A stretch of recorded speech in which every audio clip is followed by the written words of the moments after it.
VIP, or just another name. How to find and nurture your top 10% of customers.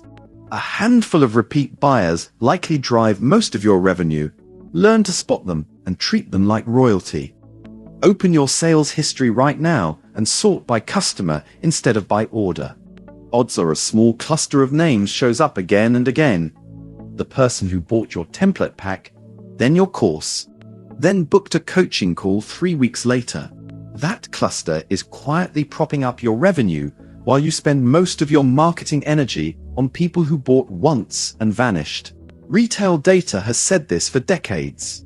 A top slice of repeat buyers routinely accounts for a wildly disproportionate share of total spend. Creators are no different. The problem is most creators never actually look for that slice, so it never gets treated differently.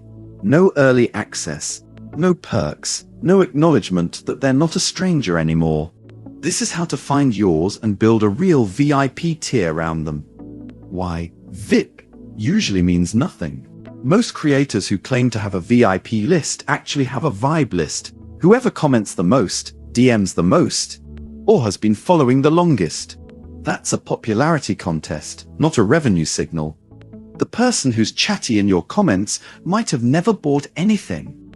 Meanwhile, the quiet customer who's purchased 4 products in 6 months gets zero special treatment because they never show up in your notifications. A real VIP tier is built from purchase behavior you can actually pull from your customer list. How often someone buys and how much they've spent, full stop. Everything else is noise. The gut check question. If you had to cut your product line in half tomorrow, whose repeat business would you protect first? If you can't answer that with actual numbers, you don't have a VIP segment, you have a guess. The 2 numbers that actually define a VIP. Skip the personality-based sorting and use 2 hard metrics instead. Purchase frequency. How many separate orders has this person placed with you, ever? 2 or more distinct purchases is a meaningful signal. Most one-time buyers never come back at all. Total spend. What's the lifetime dollar total across every order? Not just their most recent one. A $15 ebook buyer who came back for a $300 course is worth more than 5 one-off $40 sales, even though the frequency looks similar on paper. Combine both into a simple score. Someone who's bought 3 times and spent $250 plus total sits in a different universe than someone who bought once for $19. Rank your full customer list by that combined signal, and the top 10% usually separates itself cleanly. There's rarely ambiguity once the numbers are in front of you. Notice buyer C. A single big purchase isn't automatically VIP behavior. It might just be one generous gift or one lucky bundle sale. What separates a real VIP from a one-time high spender is the pattern repeating. Give ambiguous cases 30 to 60 days before deciding. The list should reflect a trend, not a single data point. Finding them without extra tools.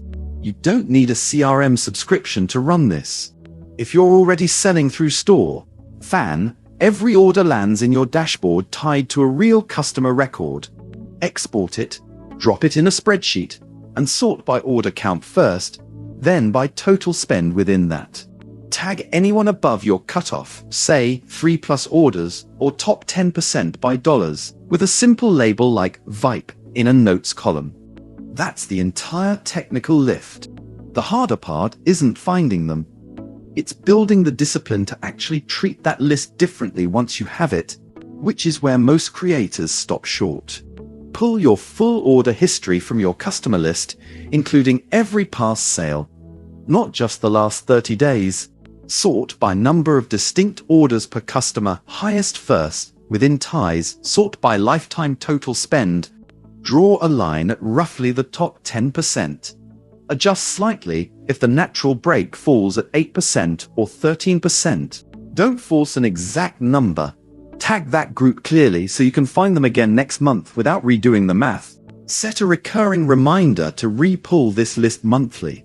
New VIPs get added, lapsed ones get quietly dropped. What VIP treatment should actually look like. The mistake most creators make once they do identify a VIP list is sending them the exact same broadcast email as everyone else, maybe with "You're one of my favorites" tacked on top. That's not a perk, it's flattery. Real VIP treatment gives this group something structurally different from what the general list gets. Early access. A 24-48-hour window to buy a new product before it goes live to everyone else. Using a separate Hutchboard discount code or private link just for them. A standing perk. A small permanent discount, a bonus resource bundled into every future purchase. Or priority replies through your dashboard inbox. Direct acknowledgement. A short, personal note, not a mail merge, thanking them for being a repeat customer, sent once. That costs you 5 minutes and buys real loyalty. A private preview. Invite them to test or give feedback on something before launch, which flatters them and gives you free market research. Your top 10% didn't become your top 10% because you emailed them more. They got there on their own. The job now is to notice and to keep giving them a reason to stay there. Keep VIP messaging out of your general campaigns. This is the part that separates a real VIP program from a label. If your VIPs are on the same broadcast list as everyone else, they'll see your exclusive early access email land in the same inbox blast as your general list gets the very next day, and the exclusivity evaporates instantly. Set up a distinct segment for campaigns so VIP only sends genuinely stay V only, at least for the first day or two of any launch. Most repeat buyers won't consciously clock the difference, but they'll feel treated like insiders rather than one name in a mass export. And that feeling is what keeps them buying instead of drifting to whoever emails them next. Why this pays for itself faster than new customer acquisition. Chasing a new follower into a first purchase means overcoming total unfamiliarity. They don't know if your product delivers, if your support responds, if the price is fair. A repeat buyer has already answered all of that with their wallet. Getting a proven buyer to purchase again is almost always faster and cheaper than convincing a stranger to purchase once. That's the entire economic case for a VIP tier. It's not a nice-to-have community gesture. It's the highest leverage marketing you can do with the audience you already have. If you haven't set up the sales and email tooling to actually track and message this group yet, that's worth fixing before anything else on your roadmap. Start free, and you'll have a real customer list building from day one. Common questions. None of this requires guesswork or a big team. It requires pulling a list you already have, sorting it by 2 numbers, and giving the people at the top a reason to feel like it. Do that consistently, and your VIP tier stops being a phrase in your bio and starts being the most reliable revenue line on your dashboard. If you haven't got the systems in place yet to track orders, segment buyers, and message them separately, open your store.fan and set it up before your next launch. Future you will be glad the list already exists when the next VIP reveals themselves. Key takeaways. Your top 10% of customers is defined by 2 numbers: purchase frequency and total spend. Not gut feeling or how nice their DMs are. A basic spreadsheet pull from your customer list is enough to find them. You don't need fancy software to start. VIP treatment means something they can't get elsewhere. Early access windows, a private discount code. First look at new products. Keep VIP communication separate from your general list. Mixing the 2 cheapens both. Rerun the segment monthly.